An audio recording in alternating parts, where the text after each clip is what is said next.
কলকাতা হাইকোর্টে সুন্দর একটা দৃশ্য, পাশেই আছে গঙ্গা নদী এবং কলকাতা হাইকোর্টের ঠিক পাশেই আছেন দেখছেন পশ্চিমবঙ্গের বিধানসভা ভবন।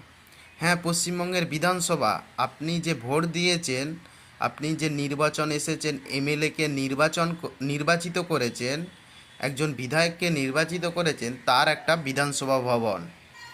এবার আসা যাক, আমাদের কলকাতা হাইকোর্টের পাশেই আছে এসবিআইয়ের একটা মেন ব্রাঞ্চ, হচ্ছে মেন শাখা। দেখতে পাচ্ছেন এসবিআই।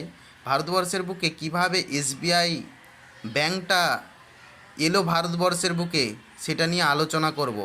এবং জানেন কি যে ভারতবর্ষের প্রথম হাইকোর্ট কি? প্রথম হাইকোর্ট হচ্ছে কলকাতা হাইকোর্ট। 1862 সালে 1 জুলাই কিন্তু প্রতিষ্ঠিত হয়েছিল।